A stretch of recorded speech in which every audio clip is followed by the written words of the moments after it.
The storm found her first. Wind ripped through the black pines as if the forest itself were warning her to turn back, to vanish, to dissolve into rain and fog and memory.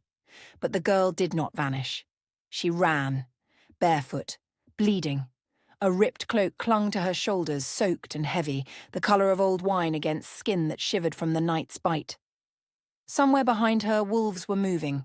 Too many footfalls for one patrol, too sure, too hungry.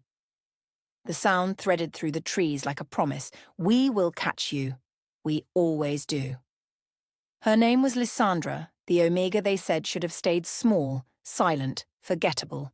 The one a mate rejected with a sneer and a decree that stripped her of place and protection. She had swallowed the humiliation until it cut deeper than any claw. Tonight it bled out of her in gasps that steamed in the cold. Branches slapped her arms. Brambles bit into her calves. She tasted iron and pine and the last of her courage. Lightning stitched the clouds open. In that white flash the world revealed itself. Talons of rock, a ravine split like a wound, dark firs leaning like witnesses, and Lysandra saw a shape across the chasm where the fog thinned. A fortress on a cliff, all black stone and moon-silver banners, a citadel carved into the mountain's ribs. She felt it before she understood it, felt the gravity of a name the kingdom only spoke in warnings. The Alpha King. Her chest hitched. The storm pushed her forward anyway. She didn't pray for mercy, not after everything. She prayed to be unseen, to be lost. She prayed the scent of rain would drown out hers, that the cold would numb the mark burned into her shoulder, a reminder of the man who called himself Destiny and made her a target when she said no. She pressed her palm there, as if pressure could quiet it. The mark pulsed back, answering the night with heat. She bit down on a cry. The patrol's breath drew nearer. The cliff waited. She chose the cliff. She leapt. The ravine was deeper than it looked. The air tore a scream from her that vanished into the thunder. For a breathless instant she fell through a world made only of rain and dark. Then water rose up like a black animal and swallowed her whole. The cold didn't just bite. It claimed. She sank. She kicked. Silt bloomed around her like smoke. The current slammed her against stone and spun her toward a place where the river narrowed under the cliff. She was losing time.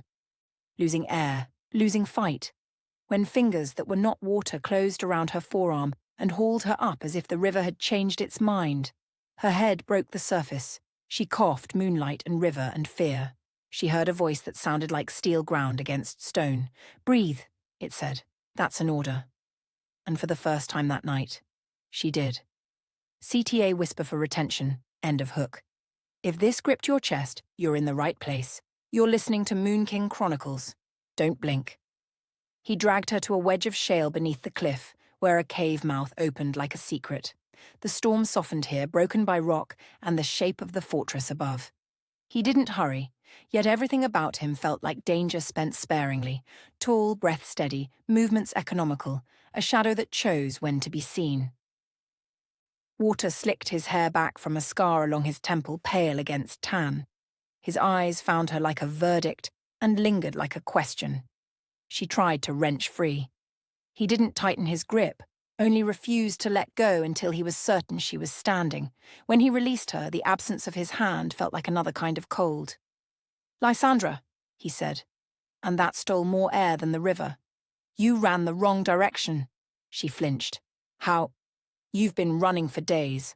The words were low, not unkind, not kind either. The vengeful one scent-marked every crossroad to flush you into rival lands, into mine. Her pulse sounded in her ears like hooves. I jumped to avoid his hunters. You jumped, he said, to be found by me.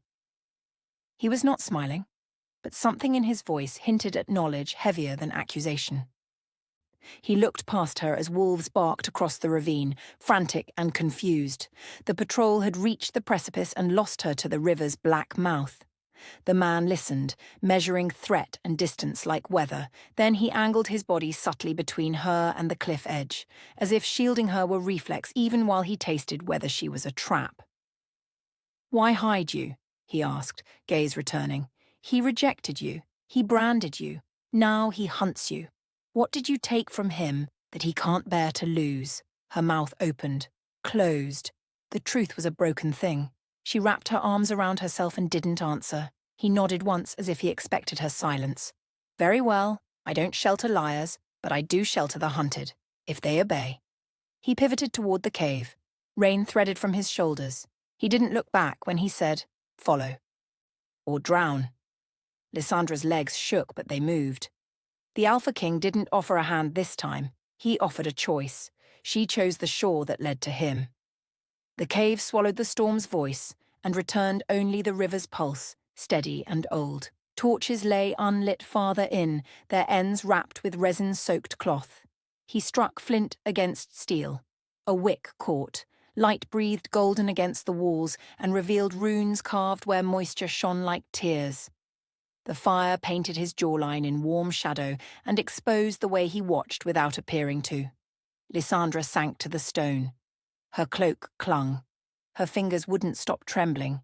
He set a small iron kettle by the flame and poured water from a flask, one palm fanned over the tongue of fire to coax its heat higher.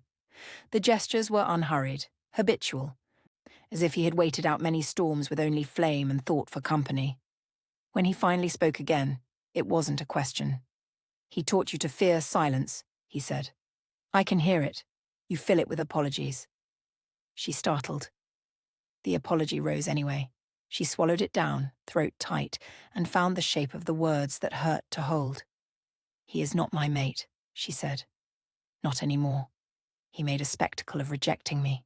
He called me a curse in front of the moon, but he marked me anyway." Her hand pressed her shoulder. "So no one else would claim what he threw away." The Alpha King's gaze lowered to the place where her fingers clutched fabric. Something cold and clean moved through his expression, like a blade sliding into a sheath. "A vengeful leader," he murmured, "with a taste for ownership." "He's hunting me because I know what he did," she whispered. Lightning breathed beyond stone. "He took something from the sacred archives, a fragment, a prophecy shard. I wasn't meant to see him with it. I told the archivist. Then the archivist didn't wake." The kettle began to tremble with the first small boil. The Alpha King didn't move. "Say the rest." Lysandra stared at the flame. "The prophecy speaks of a child of flame and wolf, marked before birth. It says the child can undo any Alpha's claim. He wants to bury the words and anyone who knows them. He wants a world where his law is the only truth that survives." Her voice broke on the last word. She bowed her head. When she lifted it, the Alpha King was closer, the fire catching in his eyes like a reflection of stars drowned in deep water.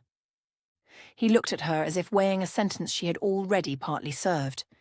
"You're not lying," he said quietly. Her breath shook.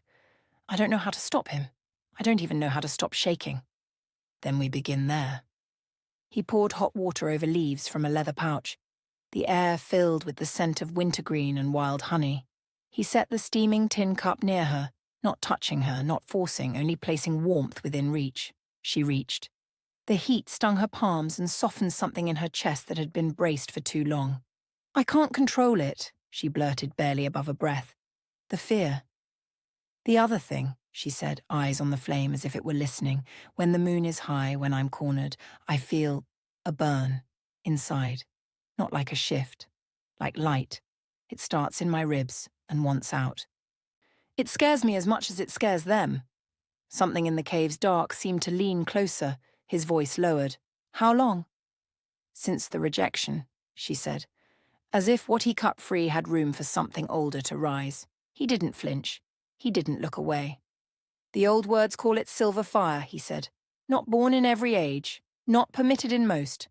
Packs prefer strength they can measure, not light that chooses its own shape." She met his gaze then and saw a woman reflected there, sodden, trembling, eyes stubbornly alive. He didn't pity her. He assessed her as if she were a sword left too long in a river and still, somehow, refusing to rust. "You were deemed too dangerous," he said. "Not because you are, because someone couldn't own what you are." The cup warmed her hands. The words warmed something else. "Why help me?" He stood. The movement asking her to stand also. She did, though her knees protested. He took the torch from the wall. "Because he hunts on my borders," he said. "Because he killed an archivist and thinks the dark will keep his secret. And..." The last word fell heavier, as if it dragged a memory with it. Because I have done worse things in the name of crowns than he imagines doing for envy. I won't watch another tyrant practice in my shadow. The storm muttered. The river breathed. The cave's runes caught the torchlight as he led her deeper, where the air cooled and widened, and something like a corridor revealed itself, stone worn smooth by centuries of pause and prayers. Come, he said. If you carry prophecy on your skin, you should hear the mountains speak. They emerged into a chamber no map drew. Pillars of basalt rose like tree trunks, their surfaces carved with spirals that met and parted, as if tracing the lives of wolves and kings and the moons that ruled them. At the center, a low altar of white granite veined with silver. Above it, a seam in the cave ceiling revealed a sliver of night sky. The storm had thinned. A quiet rain fell like breath. Through the seam, a moon watched, pale and patient. Lysandra's mark burned. She reached for it, startled. The Alpha King watched the way her fingers hovered and dropped. The old ones call this the wolf's ear, he said, nodding at the narrow opening in the high stone. They say the sky listens here and sometimes answers. Answers who? The one brave enough to ask out loud. He didn't push her toward the altar. He circled it and knelt. Palm pressed to the cold stone as if greeting an elder. The gesture's humility struck her harder than the sight of the fortress. She moved forward, drawn by something that felt like gravity and memory braided. Words were engraved along the altar's rim. Not pack words. Older. She did not know them, yet her bones did. Her chest tightened the way a throat does before a sob. And there was no embarrassment in it, only surprise at how quickly tears arrived when you weren't being watched by enemies. She laid her palm on the granite. It shocked her with chill, then warmed beneath her skin as if answering a question she hadn't formed. Images pulled up from somewhere below, thinking. A child born under a sky poured full of light, a woman whose hands held flame without burning, a wolf with silver in its fur standing at the hinge between two kingdoms, a crown set on the ground instead of a head, as if refusing anyone who bowed to it. The Alpha King didn't interrupt. He listened with his eyes, reading the way her breath changed, the way wonder warred with fear. It isn't about destroying packs, she said hoarsely when the vision guttered back into herself. It's about choosing, about breaking claims that were never consent, about a power that answers neither alpha nor law, only truth. The torchlight shook as the flame found a draft. That is why he wants it buried, the Alpha King said. He understands that some crowns don't sit, they weigh. The mark on her shoulder flared. The pain lanced through muscle and flashed into heat that ran the line of her spine. She gasped, her palm pressed harder into granite. The chamber brightened, not torchlight, not lightning, a softer light, like moon soaked into stone and exhaled. Her eyes reflected it. So did his. Enough, he said gently, stepping closer, not touching her, his voice the tether to ground. The mountain hears you. It will not forget. But your body was with the river minutes ago. Don't ask it to carry prophecy too. The light ebbed.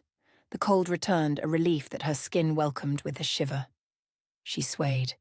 The Alpha King didn't reach for her until the moment her balance failed, and then his hands were there, sure, impersonal, catching her elbows like rails.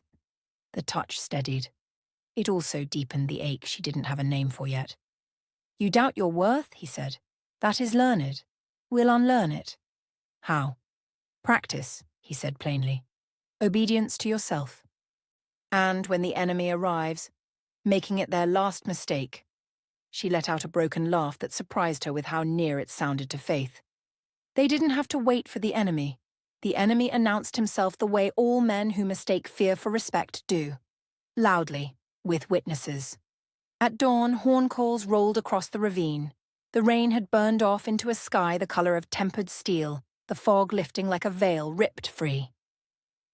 Lysandra and the Alpha King stood on a parapet carved from the cliff's crown, the fortress at their back, the world spread below, wolves massed at the forest's edge, banners snapping above them, crimson cloth stamped with a black antlered helm, the vengeful leader's crest. Beside that crest, a bier lay draped, the archivist's shroud. Grief chased anger through Lysandra's throat. She gripped the parapet's lip until her knuckles paled. A voice boomed across the distance, but not a human voice. An amplified growl, half-shifted, dragged through a throat that relished power. It carried her name like an insult.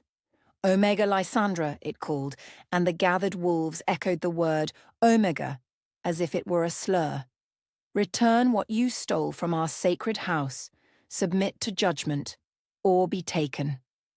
Lysandra flinched, not at the threat, but at the way the shout reached inside her and shook a part that remembered kneeling, remembered holding breath like a currency, remembered thinking, if I just make no sound, I will not be hurt. The memories tried to teach her to be small again. The Alpha King's voice slipped into that space before fear sealed it. Let him hear you breathe, he said. It wasn't a command. It was a reminder to be alive. She inhaled. The air smelled of pine and old stone and the faint, clean scent of him. Her lungs didn't collapse. They expanded. The Alpha King stepped onto the outer wall. He didn't posture. He did not shift to show power. He let the cliff do the speaking for him and the silence do the rest. When he raised his hand, his own banners snapped like lightning had kissed them. You crossed my border with a corpse you made, he said, his voice low enough that the men below had to quiet to hear it. You shouted a woman you rejected and marked like property. You dare bring your shame where I can see it. A growl rolled the forest. She is mine by claim. The Alpha King's mouth didn't twist. You cannot claim what you cast away. She is dangerous, the vengeful leader snarled. She carries a fire that breaks oaths. Only the oaths made without consent, the king replied, which perhaps is why you fear it. The wind sucked the sound out of the space between them. For a heartbeat, Lysandra saw the vengeful leader hesitate, as if he had expected rage and not this clean, cold refusal that made his followers shift uncomfortably. Then pride did what pride always does. It chose escalation. He lifted a hand. Archers knocked. The first black-fletched shaft sang. The world narrowed to its whistle. The Alpha King didn't move. His wolves did, shields rising in a choreographed hiss of iron and leather, the arrow shattering against the parapet where Lysandra's fingers had been a blink earlier as he tugged her back, quicksilver precise. The king's gaze cut to her. Inside. Now. Trust me, he said. Or leave. The words told like a bell she had begun to lean towards since the river. She let him guide her into the fortress belly, where the corridors angled downward into halls layered with defense. Stone swallowed the sky's roar. Men moved like parts of a beast, trained to protect a single heart. Why not fight? She asked, breath unsteady, adrenaline burning off its edge. We will, he said, but not like them. Not where he chooses. I will not bleed my wolves to prove I can. I will bleed him to prove he should not. The way he said it tasted like vow. The fortress had a chapel carved into the mountain's marrow, no idols, only air, rock, and a round opening in the ceiling where the moon would pour itself at night. During the day, the light came thin and pure, painting lines across the floor like the ribs of something sleeping. The Alpha King brought her there when the archer's threat had thinned and negotiations rusted into the stalemate he preferred, hours that forced impatience to make mistakes. He set no guards inside the chapel. He set none because he remained. Sit, he said, with a nod to the floor's center. He sat opposite her, cross-legged, as if laying a weapon down between them. In the quiet she could hear distant footfalls, the fortress breathing, a kettle hiss 2 halls over, the most ordinary sounds in a world that expected thunder. You said obedience, she murmured. To yourself, he said. That's the training. Soldiers learn to obey orders without thinking. Kings learn to obey nothing until they've listened. You've run so long you mistook panic for instinct. Underneath it, the true voice is waiting. It will save your life. How do I know it when I hear it? You'll want to ignore it, he said without humor. That's how you'll know. Her mouth tugged on something like a smile before it could remember the injuries to laughter. She let the breath go. You sound like you've argued with your own voice. Every day, he said simply. He told her, then, not stories exactly, but truths, smoothed by time. He spoke of a brother whose ambition had almost cracked the kingdom in half, of a choice the king had made to end a war before it ate the children, of the rumor that he had killed his brother himself. He didn't defend the whisper. He didn't confess either. He placed it between them so she could see it and decide whether it frightened her. "It taught me a thing about love," he said quietly, "that sometimes it looks like surrender.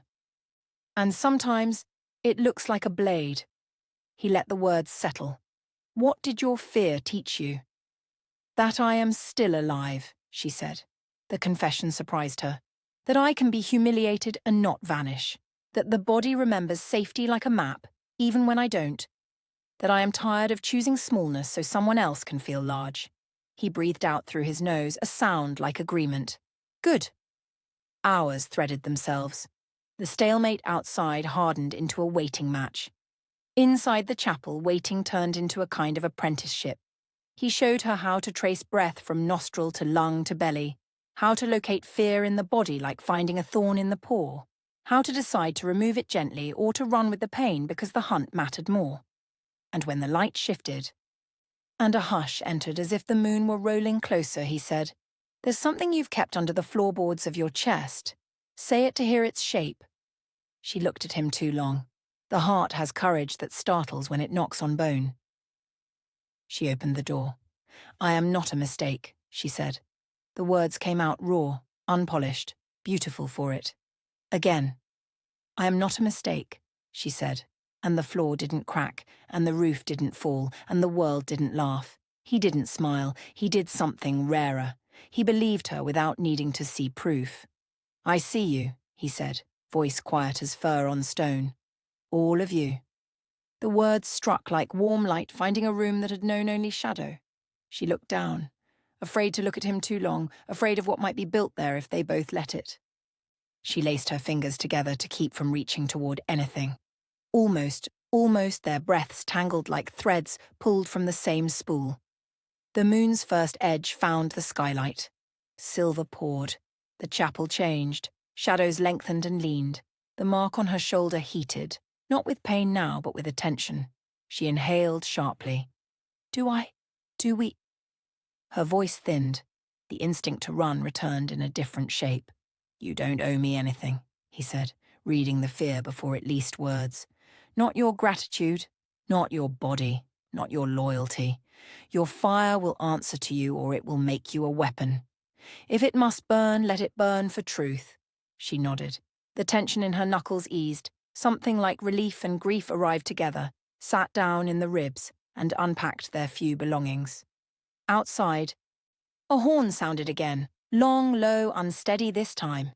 The vengeful leader had decided patience was for kings and fools. He was neither. He was a wildfire with a face. The Alpha King stood. "The waiting ends." "Will we fight him?" she asked. "We will let him try to fight us," he said, a blade-thin smile like dawn at the horizon of iron. "He wants to believe power lives where he points. We will move it." He offered his hand. Not a command, not a test. An invitation braided with consequence. She looked at it. Her body remembered the river and the torchlight and the breath that had been given back to her on a word. She set her palm in his. Not surrender, not claim. Choice. Morning found the fortress cold and bright, every edge sharpened by dew and silence. The stalemate ended not with a charge but with pageantry. The sort that weaponizes witness. Envoys filed into the mountain hall as if ceremony could tame danger. Cloaks were shaken, boots clicked, and the scent of old rules stirred like dust. The Alpha King walked at the front without fanfare, a blade sheathed in restraint. Lysandra followed several paces behind, hood drawn, pulse measuring every step. The chapel's calm still lived in her ribs, a small, steadying animal. It would have to be enough. A ring of stone formed the audience chamber, open to the sky at its center. There, beneath the pale circle of day, stood the bier draped in white, the archivist, carried in under truce at dawn, so truth would have to look him in the face. The vengeful leader waited on the far side of the ring, flanked by his council. He wore wealth like battle paint, black leathers too polished to be practical, a mantle of wolf fur that had outlived the wolf, a throat wrapped in metal shaped like a crown, too impatient to wait for a head. Power gleamed at his wrists and teeth. His eyes gleamed more. His gaze found the Alpha King first and bounced, frustrated, off a surface that did not give him back his own reflection. Then his gaze found Lysandra, and possession flared. He did not call her name. He called a title as if spitting a seed. Omega. The word landed and rolled uselessly toward her boots. The Alpha King lifted his palm a fraction, and the subtle gesture cut the insult's path like a river redirected with one well-placed stone. The vengeful leader smiled the way men smile when they have built a cage and cannot wait to show you how elegantly you fit inside it.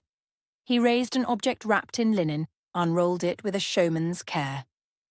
Inside lay a shard of stone, grey veined with white, etched in a script older than most grudges. He held it up for the ring to see.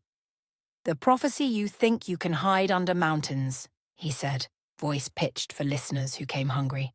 "Hear it as it was written." He did not read. His eye flicked to a scribe at his elbow. The scribe began to recite, but the words were not the words Lysandra had felt burn her bones at the wolf's ear. The scribe spoke of a devouring flame, of a girl born to unmake the order, of a curse set on Pax for pride. The crowd shifted murmuring, the sound of men wanting to be convinced of the thing that excused their fear. The Alpha King did not interrupt. He looked at the beer instead, at the stillness beneath the white cloth, and memory moved under the line of his mouth like grief learning to stand.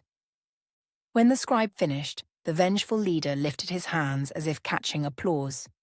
"You see," he said, "why I act. My house protects this realm from a calamity wrapped in a pretty face. Return the traitor to her rightful judge. She will be kept mercifully until the next moon, when the old law allows fire to be burned out." He let the phrase "kept mercifully" fall soft as snow over a pit.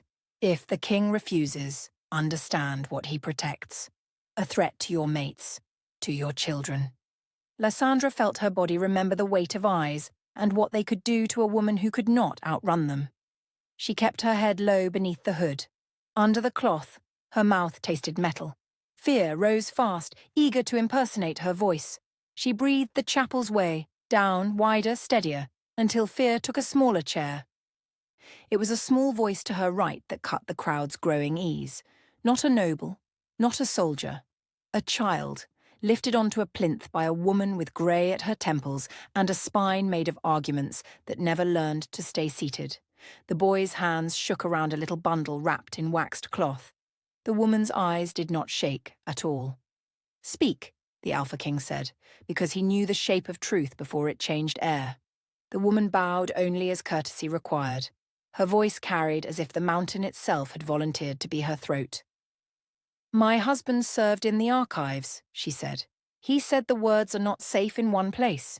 He hid one line on cloth so it would be harder to break than stone. He told me, if I do not return by dawn, give this to the king, and do not let fear touch your mouth while you do it." She opened the bundle. Inside lay a strip of fabric marked with a single sentence in the same ancient hand. The Alpha King motioned her forward. She crossed the floor through a silence that tested every man present and found each one wanting or worthy without saying so. She placed the cloth in the king's palm. He read. He did not smile. He did not flinch. He only lifted the fabric where all could see and spoke the translation as if giving water. "The child of silver flame breaks only chains, forged without consent." The words rang. They rang through armor. They rang through the faces of those who wanted to be spared the work of believing women. They rang and did not ask permission to be true. The vengeful leader laughed, careless too quickly. "A scrap against stone? Your Majesty, grief makes beggars of us all." The woman's gaze never left him. "Grief made me brave," she replied. "Your fear made you loud." Her son lifted his small chin. "My father wrote those," he said, voice thin with grief and fierce with pride. "You killed him because he wouldn't lie." The crowd's murmur changed. It thickened, lost its agreeable edges, found friction. Men shifted on their feet, not with eagerness now, but with the discomfort of knowing they were being watched by their own children. The vengeful leader's jaw ticked. Pride forked in his throat. He chose the sharper path. Mercy, he said as if spitting a bone. I will offer it in front of the mountain so all see who refuses it. He strode to the ring's center, arms wide, voice oiled. Lysandra, he called, and the name, used at last, rolled like thunder trying to sound like rain. You were weak. You were unworthy. I named it. I name it still, but I am merciful. Come to heal. I will remove my mark at the next moon and grant you the release a cursed thing deserves. The crowd inhaled. A show, then. A counterfeit of benevolence designed to humiliate, to make any refusal look like arrogance, to make any courage look like blasphemy. The trap gleamed. It was set not to catch her body, but her narrative. The Alpha King did not look at Lysandra. He gave her the dignity of not needing to be watched to be brave. She lifted her hood back, slow, and the morning found her face. She was not beautiful the way the vengeful leader liked women to be. Silent, polished, reflective. She was beautiful the way a field is after fire, raw, dark, alive, stubbornly green at the edges. She stepped into the circle's light and let everyone see the mark on her shoulder, the place where a man had tried to brand shame into her survival. She spoke to the mountain, not to him. I am not your sacrifice, she said, steady. I am not his property. I am not the story he needs me to be, so he can keep the crown his hands cannot hold without violence. Then she turned her head just enough that the Alpha King's profile cut the edge of her vision, and she gave him the smallest nod a person can give another without breaking the thread of their own courage. It said, I am obeying the voice that wants to be ignored. I am trusting that I survive it. The vengeful leader's smile emptied of pretense. Seize her. He had rehearsed that word. His men moved on it like one animal. The Alpha King barely tilted his chin. His wolves moved faster, but not with the frenzy that makes a mess. Shields locked, pikes planted. Archers knocked and aimed not at throats, but at hands, at knees, at tendons that made cruelty move. A dozen of the vengeful leader's front line found their weapons sheared away by arrow shafts that struck the hilt, not the heart. Enough, the Alpha King said, and the word was iron. You do not take women in my house. The vengeful leader lunged anyway, too quick, too close, the mistake of a man who counts on shock. He reached for Lysandra's marked shoulder, fingers spread to clamp. Instinct stung her like a hive broken open. The old panic tried to yank her backward. The newer voice stepped forward. Breathe, she told her own ribs, and they did. Something loosened in her spine, then tightened the way a bowstring does. Heat rose, not fever, not shame, heat like focus turned into temperature. Silver pricked the air. A taste like the first snowflake on a hunter's tongue. The Alpha King saw it gather behind her sternum by the way her pupils widened, by the way the skin over her ribs caught light no one else could see yet. Now, he said, soft enough that only the two of them heard. If you must burn, burn true. She didn't throw flame like a god. She allowed a ribbon of light as thin as a blade to leave her, arcing from her palm where it had braced for impact. It met the vengeful leader's reaching hand at the wrist. It did not char. It did not devour. It marked, a line of shimmering silver etched across the skin, like frost writing its name on a window. He yanked back, startled full out of theatre. Pain widened his eyes in a way pride couldn't calm. He stared at the mark as if it had spoken a private sentence. When he tried to flex his hand, the fingers trembled and closed a fraction slower than the other. The message ran along the tendons to his brain. You are not untouchable. You are not exempt. The crowd saw.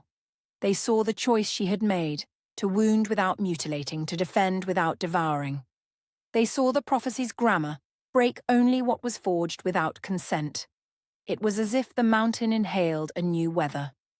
The vengeful leader charged, rational thought scorched off by humiliation. Two of his men broke formation to flank. The Alpha King moved then, too fast to track, as if he were stepping through a choreography his body had known before it had words. He did not draw steel. He used the ring itself, stone edge, pillar, the sudden lift of his palm to redirect a throat past a wall, the hook of his heel to pull a knee into ground. He fought without spectacle. with a kind of respect for violence that made it small and efficient. He made choices that left men breathing and wishing they had not been reckless. But the ring's order could not hold. Archers at the outer circle hissed like snakes unsheathed. A bowstring sang from the wrong side. The Alpha King turned and saw the trajectory that would stitch Lysandra's spine to the floor. His body moved before the thought finished. His shoulder took the shaft that had wanted her lungs. The crack of impact shook the ring. He did not fall. He stood like a wall that had accepted an earthquake into its calendar. Blood flowered through his coat in a dark bloom. He neither grunted nor showed off the miracle of his restraint. He looked at the archer who had loosed and said, "Run," not as threat, but as advice the archer would be stupid not to take. The archer ran. Lysandra's breath left her. She reached for him without thinking, then stopped herself as if touch might be a debt she could not repay. He turned his head that fraction again, the same small hinge she knew now, the way he made room for choices. "Lysandra," he said, not as command, not as warning, as if saying her name with a thing that kept it real. "Go." She shook her head once. "I won't leave you." "Then leave what they want from you," he said, and the words slipped into a place panic could not follow. "They want you cornered. Be somewhere else." The vengeful leader regrouped, eyes boiling. He barked for nets and iron. The world constricted toward the center. The Alpha King took a step forward that widened space again by force of will. He did not remove the arrow. He did not look at the blood. He looked only at the math of lives and how to keep the numbers on the side of mercy. "Inside," he said, and the word became architecture. Wolves opened a corridor with shields, doors lifted like eyelids, corridors unspooled into safe dark. Lysandra understood. This was not retreat. This was a choice to fight in a place that did not lend itself to spectacle and lies.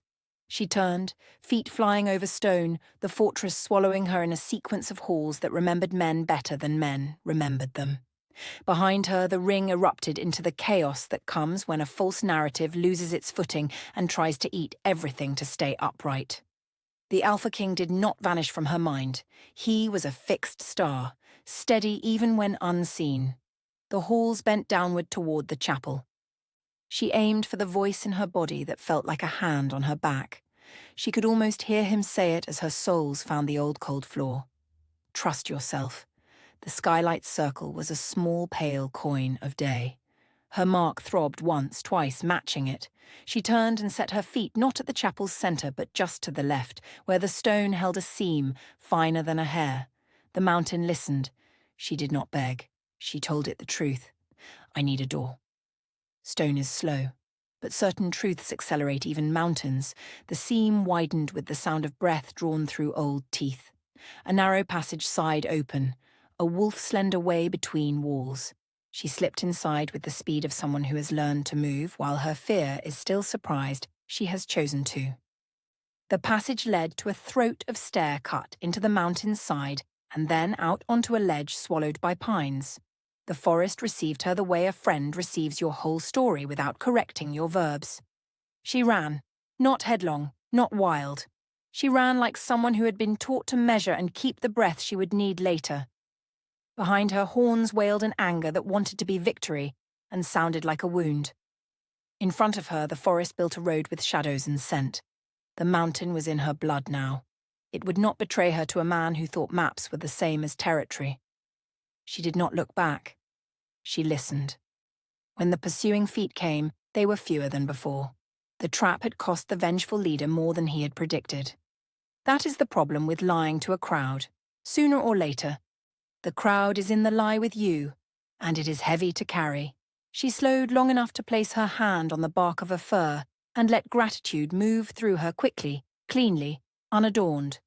Then she went on. At dusk, the forest thinned into a ravine where water sang a kinder song than the river had sung the night she leapt. She crouched, drank from a pool cupped in rock, and let the sky lay its blue on her shoulders.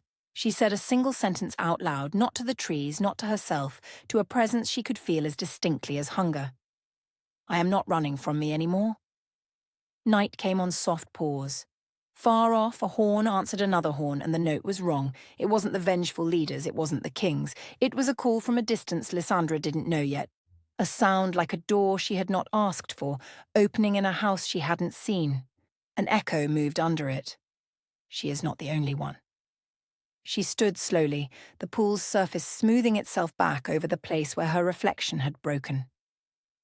She would have to learn what the new horn meant, who answered it, and whether the world had just grown larger or more dangerous, or both. She looked up at the slice of moon rising dirty gold between trees and said the words the chapel had folded into her. If I must burn, I burn true.